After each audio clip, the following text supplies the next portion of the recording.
The Persistence drifted in the vast emptiness of space, its once proud hull now marked with patches and dents. In the grand docking bay of Galactic Alliance Station Alpha, it looked small and weak next to the mighty warships that surrounded it. The light cruiser had served for over 50 years, ancient by Alliance standards, and everyone knew it was just waiting to be scrapped. Captain Thomas Reed stood tall as he led his team through the crowded station. His weathered face showed the marks of Earth's recent space battles, but his eyes remained sharp and focused. Behind him walked his hand-picked crew. Jane Wilson with her toolbox swinging at her side, Marcus Hill with his military posture, Lisa Cooper scanning everything with curious eyes, and Alan Green lost in thought as always. "That can't be our ship," Marcus whispered as they approached the viewing window. The Persistence hung in space like a forgotten toy, its paint faded and peeling. "It is," Thomas replied simply. He had expected this. When Earth joined the Galactic Alliance 3 months ago, humans were still seen as newcomers, untested and unproven. Giving them the worst ship in the fleet was both a test and an insult. A blue-skinned alien with 4 arms approached them. His uniform bore the marks of an Alliance liaison officer. "I am Krell," he announced without offering a greeting gesture. "I will be supervising your assignment." The way he said the last word made it clear what he thought of humans commanding any Alliance vessel. "Captain Reed," Thomas introduced himself with a firm nod. "We're ready to inspect our ship." Krell made a sound that might have been a laugh. "Inspect? The Persistence has already been inspected. It meets minimum Alliance safety standards." "Barely." The shuttle ride to the Persistence was silent and tense. When they docked and the airlock hissed open, the smell hit them first, stale air mixed with the scent of old metal and leaked fluids. "Welcome to your new home," Krell said, stepping through the airlock. "Admiral Vorsten sends his regards. Your orders are simple. Patrol the outer rim sectors 18 through 22. Report any unusual activity. Stay out of trouble." Thomas nodded. The outer rim was the emptiest, quietest region of Alliance space, perfect for keeping an embarrassing ship far from important eyes. "I'll show you to the bridge," Krell continued. "Try not to touch anything until the official handover is complete." The corridors of the Persistence were narrow and dim. Exposed wires hung from ceiling panels. The floor plates rattled under their boots. "This is worse than I expected," Lisa whispered to Alan. "It's perfect," Alan replied with a small smile. The bridge was small compared to Earth vessels of similar size. 5 worn control stations formed a half-circle around a central command chair. The view screen flickered with static every few seconds. "Your quarters are on Deck 3, Krell said. "The previous crew left in something of a hurry.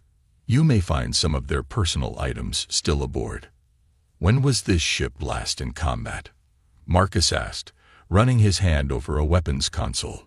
"The Persistence hasn't seen combat in 15 years, Krell replied. "It was deemed unsuitable." After Krell left them to get acquainted with their new command, the 5 humans stood in a circle on the bridge. "Well, Captain," Jane asked, "what's the plan?" Thomas looked around the bridge, taking in every broken panel and flickering light. Then he smiled. "The plan is Project Phoenix, just like we discussed." The others nodded. They had been preparing for this since learning of their assignment. "They think they're punishing us," Thomas continued. "The weakest ship for the newest species, but they don't understand humans very well. They don't understand what we can do with scraps," Jane added, already examining a control panel she had partially disassembled. "Engine room first," Thomas decided. "Jane, I want a complete assessment by 800 tomorrow. Marcus, weapons inventory. Lisa, communication systems. Alan, ship's computer and sensors. I'll review the ship's history and previous mission logs." The next day, they gathered again on the bridge. Their faces were smudged with grease and dirt, but their eyes shone with excitement. "It's worse than we thought," Jane reported first. "The main engines are running at 60% efficiency at best. The power core needs a complete overhaul. Weapons are a joke, Marcus added. Standard Alliance beam weapons, but the targeting systems are from 3 generations ago. Half the torpedo tubes are sealed shut from lack of maintenance. Communications work, Lisa said, but only at short range. The long-range arrays need new receivers. And the computer core is handling so many patches and workarounds that it's using 40% of its processing power just to maintain basic functions. Alan finished. Thomas nodded, taking it all in. Then he looked at each of them. Then we have our work cut out for us. The official handover ceremony is tomorrow. After that, we have 3 weeks before our first patrol begins. That's not enough time, Marcus argued. It's enough to start, Thomas replied. Jane, I want those engines running at 80% minimum before we leave dock. I'll need parts we don't have, she said. Then get creative. This is what we trained for. The handover ceremony the next day was brief and cold. Admiral Vorston appeared via hologram, his large, ridge-covered face filling the view screen. The Alliance welcomes humanity's contribution to our fleet, he said without warmth. May the Persistence serve as a suitable introduction to our standards and protocols. His emphasis made the insult clear. After the Admiral's image faded, Krell presented Thomas with an official data chip. Your command codes and clearances, he explained. Limited to level 3 access, of course. Of course, Thomas replied calmly. I will remain aboard as your liaison and observer during your first patrol cycle, Krell added. Standard procedure for new member species. We look forward to working with you, Thomas said, keeping his face neutral. As soon as Krell left the bridge, Jane turned to Thomas. He's here to spy on us. Naturally, Thomas agreed. That's why we'll keep our most important modifications hidden until we're underway. Over the next 3 weeks, the human crew worked in shifts around the clock. They requisitioned what parts they could, salvaged others from storage, and fabricated the rest. Jane spent most of her time deep in the engine room, emerging only for brief meals before disappearing again. When Krell inquired about their activities, Thomas explained that they were simply bringing the ship up to Earth standards of safety. The liaison seemed satisfied with this explanation, especially since the humans requested no special equipment or materials. The night before their departure, Thomas found Jane in the engine room, surrounded by disassembled components. Will it work? He asked quietly. She looked up, her face streaked with grease, but her eyes bright with accomplishment.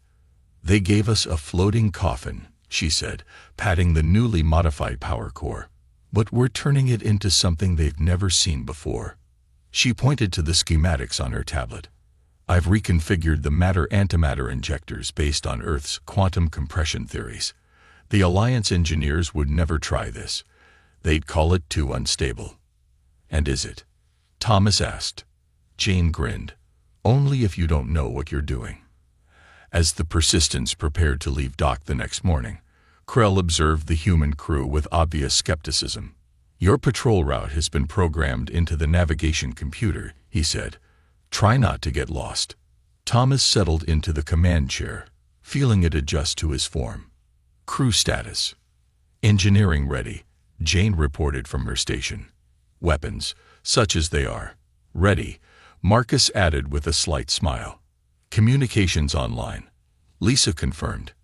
Navigation and sensors functioning, Alan said. Thomas nodded and looked ahead at the view screen, which now displayed a clear view of open space. Release docking clamps. Thrusters at 1/4. Take us out, nice and easy. As the Persistence pulled away from the station, Thomas allowed himself a small smile. The Alliance had given them their weakest ship as an insult. They would soon discover that was their first mistake. 1 week into their patrol mission, the Persistence cruised slowly through the empty regions of Sector 19. On the bridge, Krell watched with growing curiosity as the human crew worked in perfect harmony, despite the ship's obvious flaws. Your engines are running 5% above the efficiency levels in the ship's records, Krell noted, studying the display. How is that possible without an Alliance dock overhaul? Captain Reed glanced at Jane, who merely shrugged. Basic maintenance, Jane said.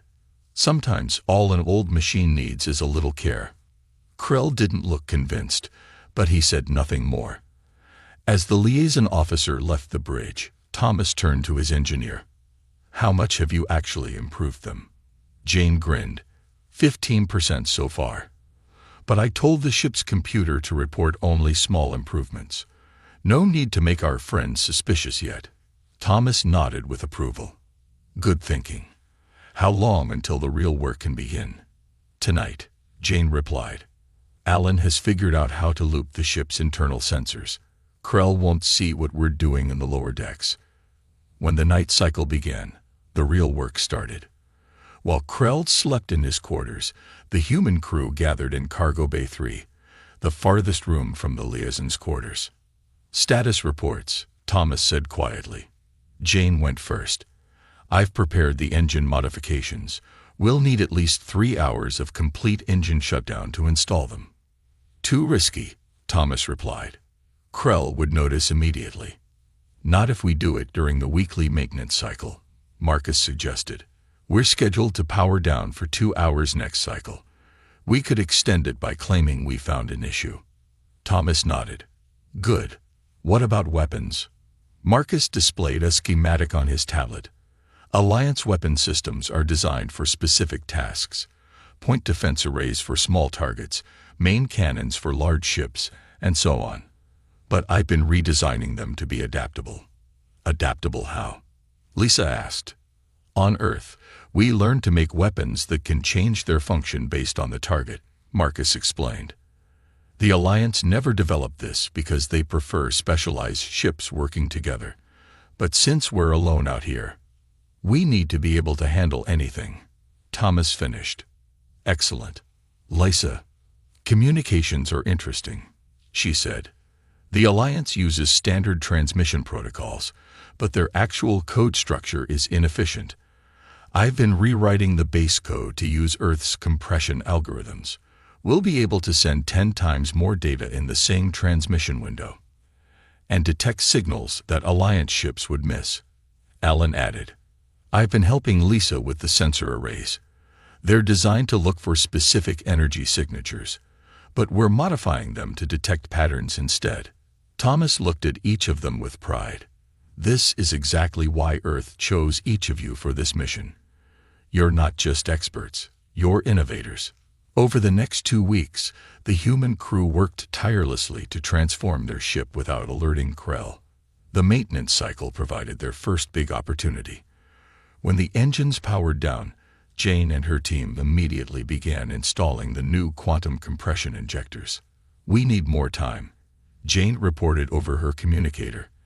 They were already 30 minutes past the scheduled restart. On the bridge, Thomas looked at Krell, who was growing impatient. Is there a problem, Captain? The liaison asked. Jane reports a fluctuation in the antimatter containment field. Thomas lied smoothly. Standard procedure is to check the entire system before restart. Krell's 4 eyes blinked rapidly. I should inspect this myself. By all means, Thomas offered, knowing Jane was prepared for this possibility. Engineering is all yours. When Krell arrived in engineering, Jane showed him a diagnostic screen with carefully prepared false readings. See these fluctuations? She pointed to a wavy line. If we restart with these readings, we risk a containment breach. Krell studied the screen, then the surrounding equipment.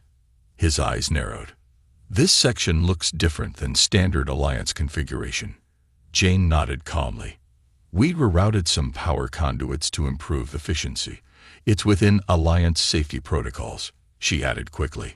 Krell seemed unconvinced but unable to identify exactly what was wrong. Finally, he agreed to allow the additional maintenance time. An hour later, the engines came back online. The ship's power levels immediately jumped, more than Jane had expected. Power output at 127% of baseline, Alan reported from the bridge. That's significant. Krell stared at the readings. Impossible.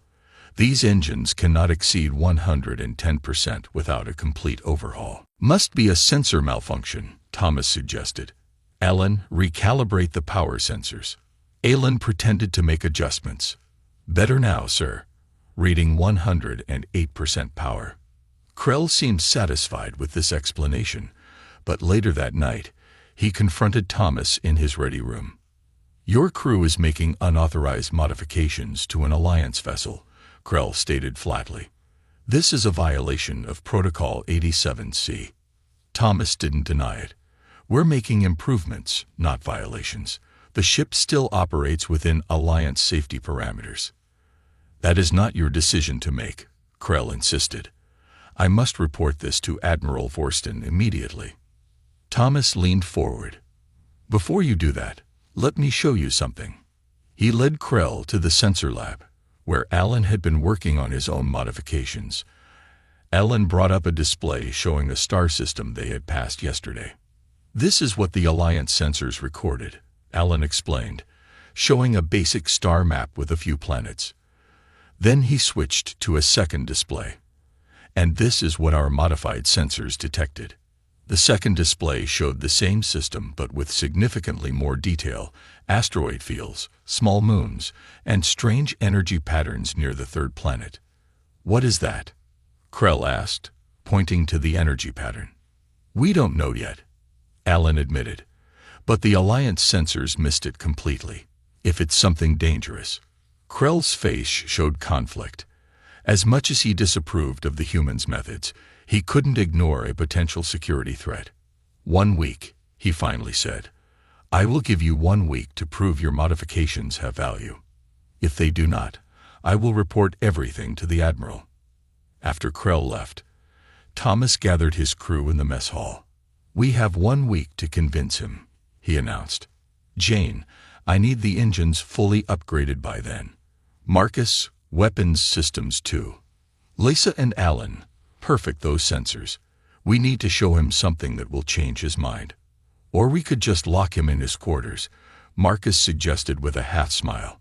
Thomas shook his head. We're not here to make enemies. We're here to prove what humans can offer the Alliance. For the next week, the crew worked openly on their modifications, explaining each change to a surprisingly interested Krell. The liaison asked detailed questions and even offered suggestions based on his knowledge of Alliance technology. On the 7th day, Jane called everyone to engineering. The engine room looked completely different now. Where there had once been exposed wires and leaking pipes, there were now sleek, humming systems with pulsing blue lights. It's ready, she announced. Full quantum compression drive, based on Earth's theoretical designs. Never successfully built until now. What will it do? Krell asked. Jane smiled. It will give us 3 times the speed and twice the range of any Alliance vessel of similar size. And it's just the beginning. That night, Captain Reed found Krell on the observation deck, staring at the stars. Have you decided? Thomas asked. Krell turned to face him. What you're doing is impossible, he admitted. Our engineers have tried for centuries to solve some of these problems.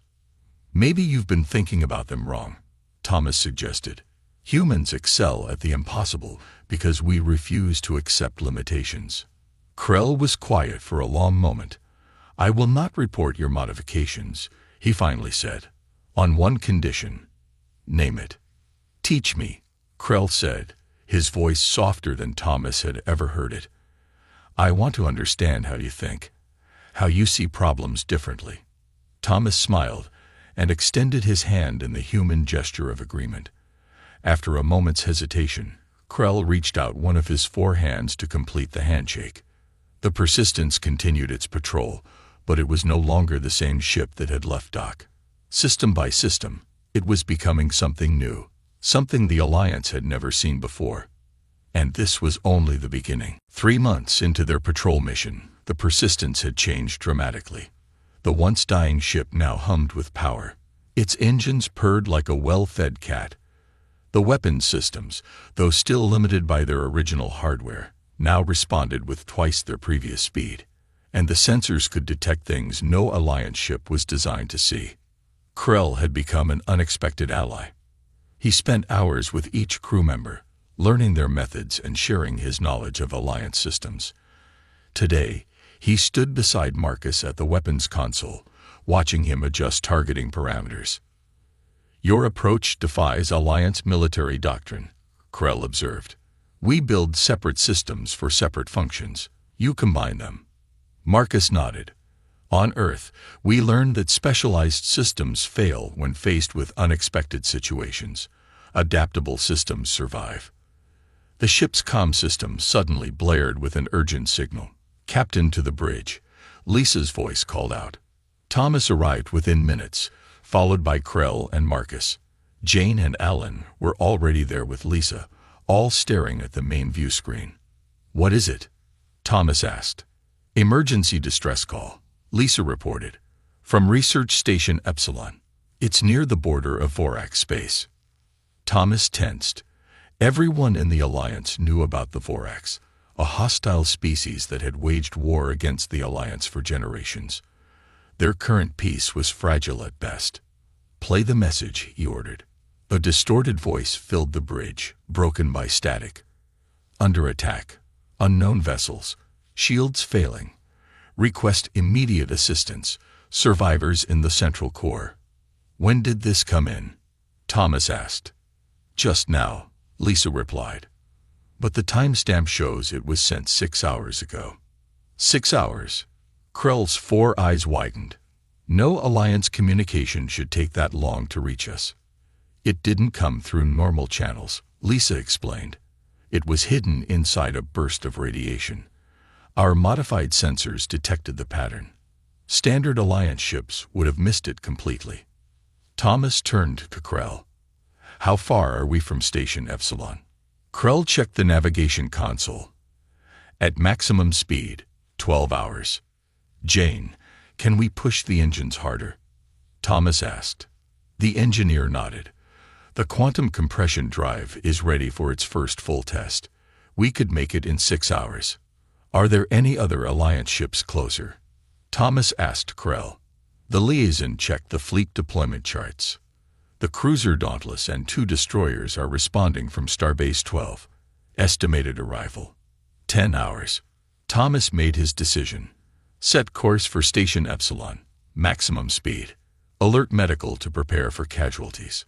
As the Persistence changed course, Krell moved closer to Thomas. "Captain, I must advise caution.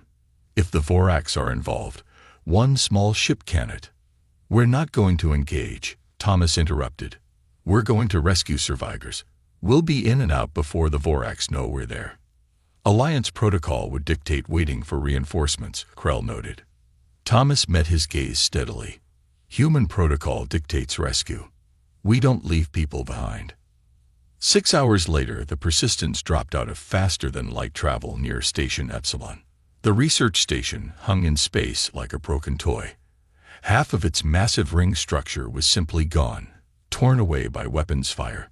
The central core, where the laboratories and living quarters were located, still showed some lights, but many sections were dark. "Life signs?" Thomas asked. Alan studied his sensor readings. "Confirmed. 43 life forms in the central core, but they're fading. Atmosphere is leaking." "Vorax ships?" Marcus asked, scanning the area. 3 vessels, Alan reported. "In orbit around the station's far side." Thomas turned to his crew. "We have one chance at this. The Persistence wasn't built for combat, even with our modifications. The Vorax will detect us as soon as we move closer," Krell warned. Lisa looked up from her console. "Maybe not. Our new sensors gave me an idea. We can mask our energy signature to look like background radiation. It won't fool them for long, but it might get us close enough." Thomas nodded. "Do it. Marcus, be ready with defensive systems only. Jane, keep the engines hot. We'll need to leave fast." The Persistence moved silently toward the damaged station, its energy signature disguised. When they were within 1,000 kilometers, Alan reported a change. "The Vorax ships are moving. They've detected something." "How long until they identify us?" Thomas asked. 2 minutes, maybe 3, Alan replied. "Not enough time for standard docking." Krell said. Thomas turned to Jane. Options. The engineer thought for a moment. We could use the emergency transport system. It's not meant for this many people, but I've upgraded the buffers. Will it work through the station's shields? Thomas asked. What shields? Jane replied grimly. Those are offline, but the radiation levels are high. It'll be risky. Thomas made the call. Prepare emergency transport. Marcus, Lisa, Alan, you're with me. Krell, you have the bridge. I should accompany you, Krell insisted. No, Thomas said firmly. If something happens to us, you need to get this ship and any survivors we transport back to Alliance space. In the transporter room, the away team prepared quickly. Marcus distributed weapons, while Lisa calibrated communication devices to work in the high radiation environment.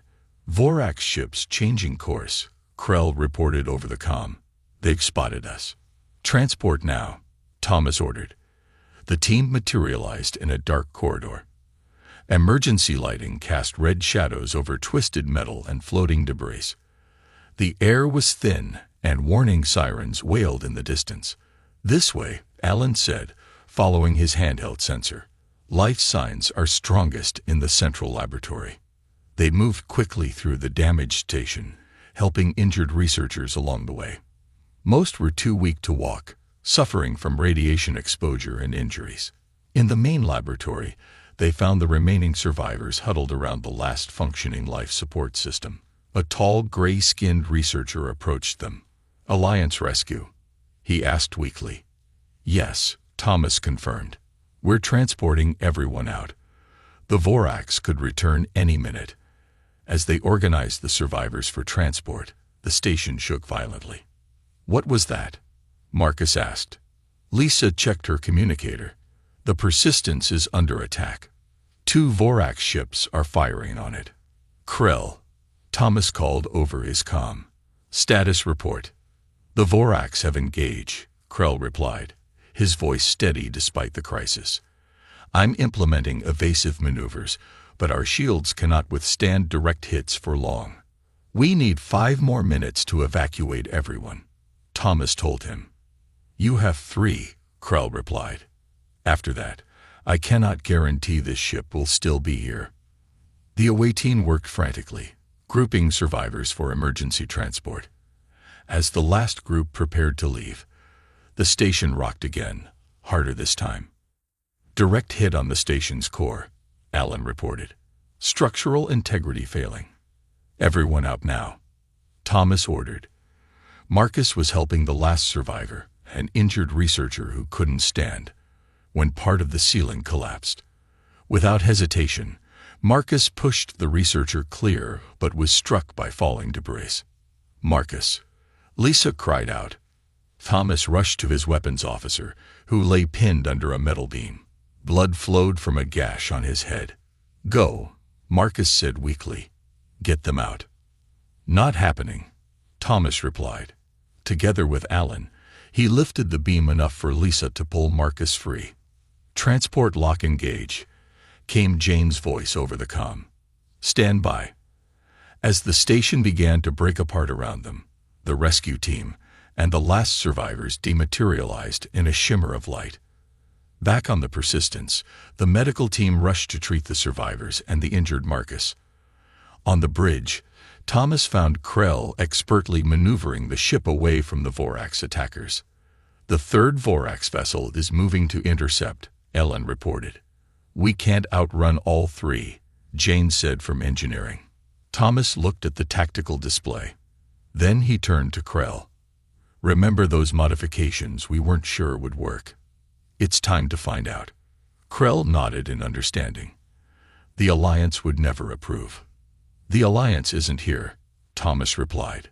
We are. Activate the shield harmonics, Thomas ordered as the Persistence shuddered from another Vorax hit.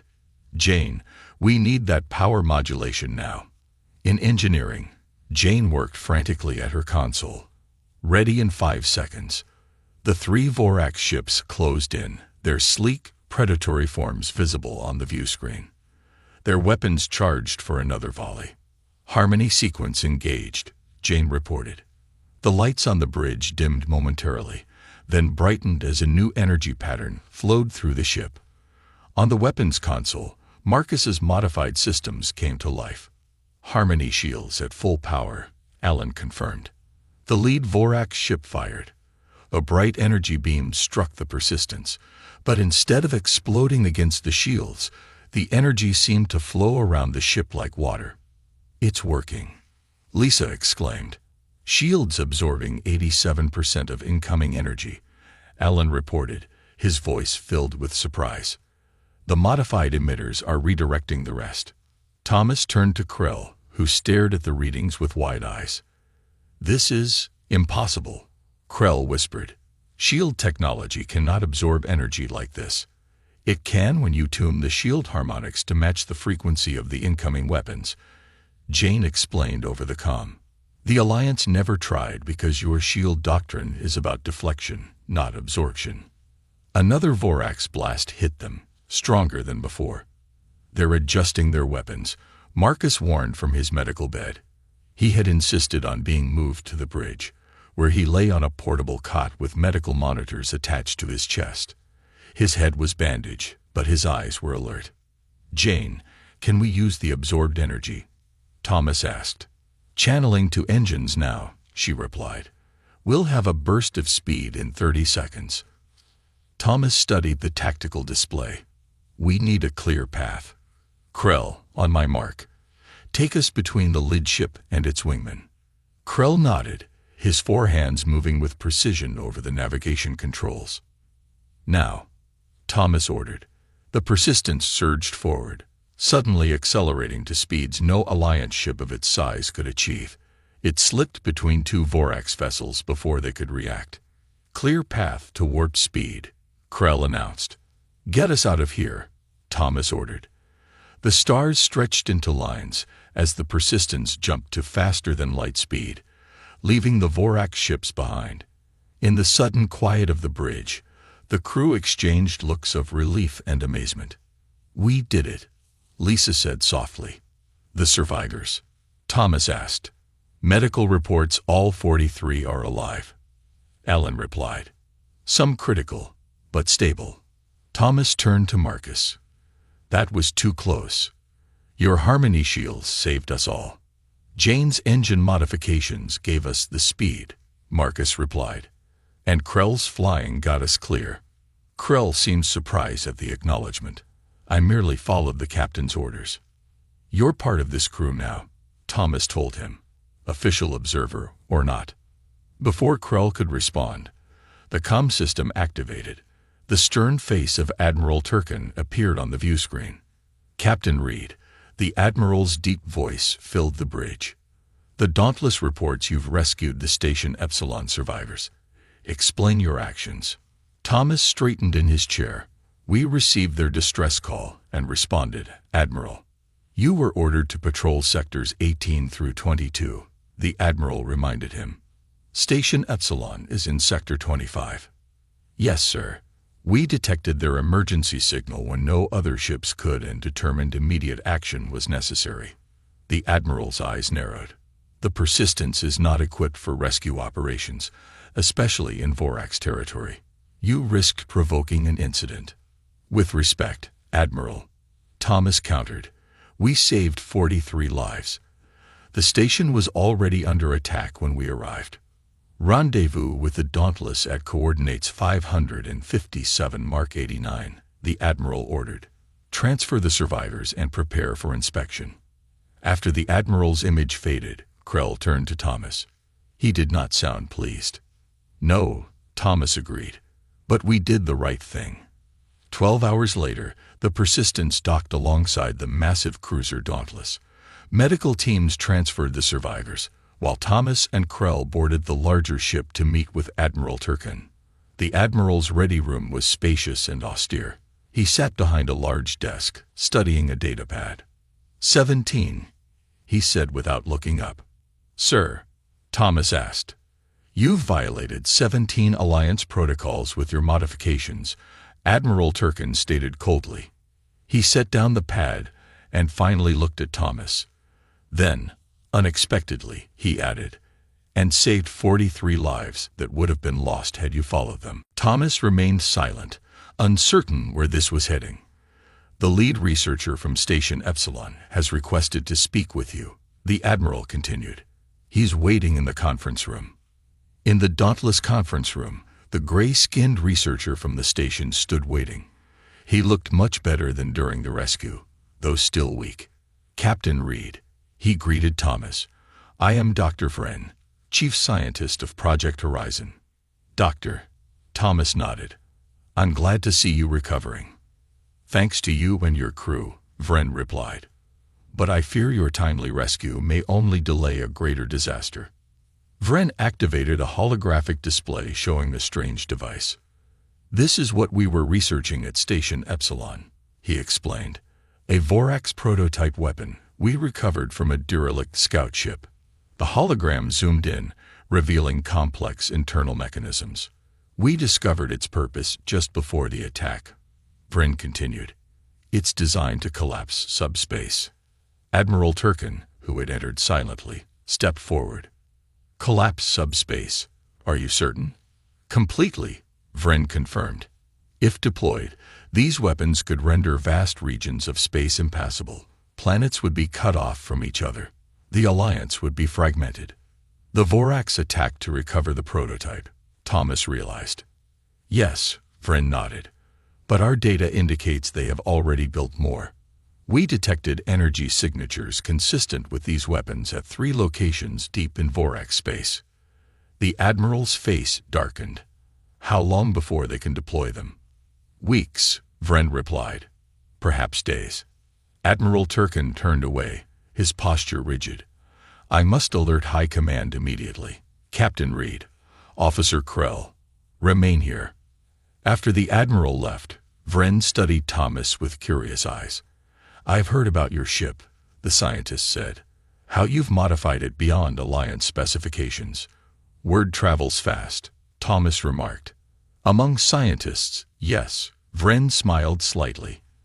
Is it true your shields can absorb energy rather than deflect it? Thomas glanced at Krell, who nodded slightly. Yes, Thomas confirmed, along with other modifications. Vren leaned closer. Then you may be our only hope. 2 hours later, Thomas found himself in a heated debate with Admiral Turkin and the captains of 6 other Alliance vessels. High Command has ordered all ships to defensive positions around core Alliance worlds, the Admiral announced. We will establish a containment perimeter, leaving the outer colonies undefended, Thomas pointed out. We cannot protect everything, Captain Lorith of the Dauntless argued. Strategic withdrawal is our only option until we develop countermeasures. That could take years, Thomas countered. By then, the Vorax will have cut off half the Alliance. What do you propose instead? Admiral Turkin asked, his tone making clear he expected no reasonable answer. Thomas activated the holographic display, showing a map of Vorax space. A counteroffensive, he said simply. Target the weapon facilities before they can deploy. The room erupted in protests. Impossible. Suicide mission. The Vorax fleet would destroy any approaching force. Admiral Turkin raised a hand for silence. One ship against the Vorax fleet. Even with your modifications, it would be suicide. Thomas displayed a simulation based on Alan's calculations. The Persistence isn't just modified, it's evolved. And it's the only ship in the fleet the Vorax won't recognize. We can slip past their defenses, reach the weapon facilities, and neutralize them. The room fell silent as the simulation played out, showing the Persistence evading Vorax detection systems. This is based on what? Captain Lorith asked skeptically. Our encounter with the Vorax ships, Thomas explained. We analyzed their sensor patterns, weapon frequencies, and shield harmonics. The Persistence can be tuned to slip through their detection grid. Krell stepped forward. I have witnessed these humans' capabilities firsthand, Admiral. What seems impossible to us is methodology to them. Admiral Turkin studied the simulation again. And if you're detected? Thomas met his gaze steadily. Then we fail, and your defensive strategy proceeds as planned. You lose nothing by letting us try." Later, in his temporary quarters aboard the Dauntless, Thomas received a message from the Admiral. "Permission granted. Limited resources will be provided. Success unlikely but attempt authorized." When Thomas returned to the Persistence, he found his crew waiting on the bridge. "Well?" Jane asked. "We're going in," Thomas announced. One ship against the Vorax. Instead of fear, he saw determination in their eyes. "What exactly have we turned this ship into?" Krell asked, now more curious than condemning. "Something the Alliance would never build," Jane answered with a slight smile. "A Requiem." Thomas looked around at his crew, at Jane with her engineering genius, at Marcus still recovering but ready to fight, at Lisa with her steady confidence, at Alan with his brilliant mind, and at Krell, once an observer, but now truly one of them. "The Persistence was supposed to be the weakest ship in the fleet," Thomas said. "Instead, it's become our greatest hope." The Persistence moved silently through Vorax space, its energy signature disguised to mimic cosmic background radiation. On the bridge, the crew worked with quiet efficiency, each person aware of the stakes. 3 days had passed since they left Alliance territory. 3 days of careful navigation through sensor nets and patrol routes. 3 tense, dangerous days. "Status?" Thomas asked, his voice low despite the fact that no one could hear them in the vacuum of space. "Still undetected," Lisa reported from communications. "Their patrol ships have passed within 5,000 kilometers twice without changing course." "Our modifications are working better than expected," Alan added from the science station. "At this rate, we'll reach the primary weapon facility in 6 hours. Jane's voice came over the comm from engineering. "Captain, I need you down here. There's something you should see." In engineering, Jane stood beside a holographic display of the ship's systems. The image rotated slowly, showing new connections and pathways that hadn't existed when they started their journey. "What am I looking at?" Thomas asked. "Evolution," Jane replied. "The quantum harmonics we installed are adapting. They're creating new pathways, new connections." "Is it dangerous?" Jane shook her head. "Not dangerous, but unexpected. The ship is becoming more than the sum of its modifications. It's becoming something new. Can you control it?" "For now," Jane said. "But I think," she hesitated, "I think we need to let it happen." Thomas studied her face. "You've been planning this." It wasn't a question, but Jane nodded anyway. "Since we first received this assignment, I saw the potential in this old ship. The Alliance considered it obsolete, but that meant there were fewer restrictions, fewer safety protocols locking down its systems. What exactly will it become?" Thomas asked. Jane met his eyes. "A perfect weapon. One use, one purpose. A final requiem for our enemies." Thomas understood. "And the cost?" "The ship," Jane said simply. "Maybe more." Back on the bridge, Thomas found Krell studying sensor readings with Alan. The alien looked up as Thomas entered. "We've detected the weapon facility," Krell reported. "It's heavily defended. 12 Vorax warships and a planetary defense grid." "Show me," Thomas ordered. The main view screen displayed an asteroid belt surrounding a small planetoid. The Vorax had built their facility inside the largest asteroid, using the others for camouflage and protection. "Their defenses are too strong for a direct approach," Marcus observed from the weapons station. He had recovered enough to return to duty, though he still moved carefully. "Even with our modifications, we can't fight through that." "We won't have to," Thomas replied. "Jane has been working on something." He turned to the rest of the crew. "I need everyone in the conference room. Now." In the small conference room adjacent to the bridge, Thomas explained Jane's discovery and her plan. The faces around the table grew solemn as they understood what it would mean. "It's a one-way mission," Lisa said quietly. "Not necessarily," Jane countered. "If we time it perfectly, we might be able to get to the escape pods before the final sequence completes." "Might," Marcus repeated. "The odds are low," Jane admitted. But the plan will work. The Vorax weapon will be neutralized, and their entire program disrupted. Krell had remained silent, his 4 eyes fixed on the table. Now he looked up. "Now I understand," he said quietly. "You never built this ship to return." Thomas didn't confirm or deny it. "This is a volunteer mission. I won't order anyone to stay. The Dauntless is waiting at the rendezvous point. Anyone who wants to leave can take the shuttle." No one moved. "We started this together," Marcus said. "We finish it together." One by one, they nodded in agreement. "Very well," Thomas said. "Let's begin the final modifications." For the next 5 hours, the crew worked to prepare the ship. Jane led the process, reconfiguring systems and programming the final sequence. The Persistence would become more than just a delivery system. It would become the weapon itself. As they neared the facility, Thomas looked around the bridge at his crew, at the people who had become his family over these past months. They had taken the worst ship in the fleet and transformed it into something remarkable. And now, they would make the ultimate sacrifice. "Approaching optimal position," Alan announced. Thomas nodded. "Begin approach sequence." The Persistence moved forward, still cloaked from Vorax sensors. They glided through the asteroid belt, avoiding debris with precise maneuvers. "They've detected something," Lisa suddenly reported. "Not us specifically, but they're scanning this sector more intensively."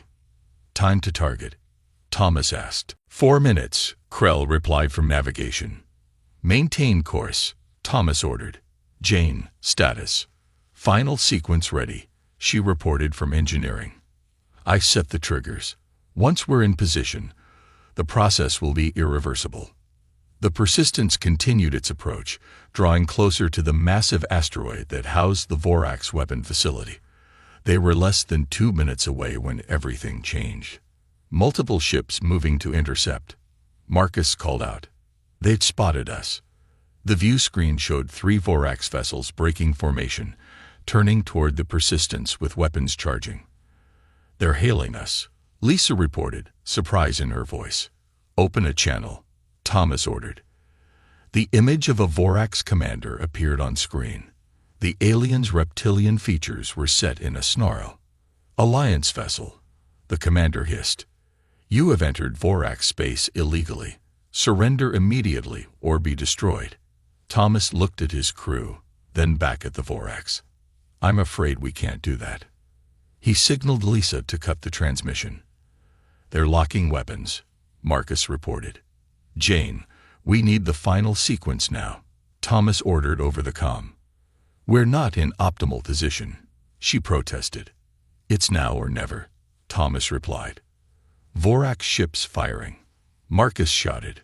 Energy beams struck the Persistence, but instead of causing damage, the modified shields absorbed the energy, glowing brighter with each hit. "Final sequence initiated," Jane announced. "The ship is resonating." The lights on the bridge changed from standard white to a deep, pulsing blue. The deck plates hummed beneath their feet as the ship's systems harmonized. "What are you doing?" the Vorax commander demanded, his transmission forcing its way onto their view screen. Thomas smiled slightly. "The weakest ship in the fleet becomes its strongest weapon." The Vorax ships fired again, more desperately now. The Persistence absorbed every hit, growing stronger each time. 1 minute to completion, Jane reported. "Escape pods are ready, but we need to launch now if we're going." Thomas looked around at his crew. No one moved toward the escape routes. "The Alliance needs to know if this works," Thomas said. "Krell, take the shuttle. Bring them the data." Krell shook his head, all 4 of his hands working steadily at his console. "My place is here, Captain, with my crew." As the Persistence reached the weapon facility, Jane's voice came over the comm one last time. 30 seconds. The ship has reached harmony." The entire vessel now glowed with absorbed energy, every system perfectly aligned with the others. The Vorax ships continued to fire, not realizing they were only making the Persistence stronger. 10 seconds. Jane counted down. Thomas stood from his command chair. "It's been an honor serving with all of you." 5 seconds. The crew joined Thomas, standing together as the ship prepared for its final purpose. "The Persistence," Thomas said softly. "A fitting name after all." The ship reached the heart of the Vorax facility and initiated its final sequence, the controlled subspace inversion, the very principle the Vorax weapon was based on, but refined and perfected by human ingenuity. In its final moments, the Persistence didn't just destroy the Vorax weapon. It created a subspace beacon that rendered their entire weapons program useless. The frequency of the beacon would disrupt the precise conditions needed for their technology to function. The light grew blinding, and then silence. 6 months later, Admiral Turkin stood before the newly constructed memorial at Alliance headquarters. The monument depicted not just the crew of the Persistence, but the ship itself. Beside the memorial stood a new class of vessels incorporating human design principles, named Phoenix Class. An aide approached the admiral. "Sir, the Vorax delegation has arrived for the peace talks." Turkin nodded. "Tell them I'll be there shortly." As the aide left, Turkin looked back at the memorial, reading the inscription. "They transformed our weakest ship into our greatest triumph." The admiral touched the cold stone. "No," he said quietly, echoing words reported from the Persistence's final transmission. "They transformed our thinking. The ship was just the beginning." The Phoenix-class vessel in the dock powered up its engines, the blue glow of its quantum harmonics casting light across the memorial. The weakest ship had become the strongest example, and the legacy of the Persistence would guide the Alliance into a new era. The end.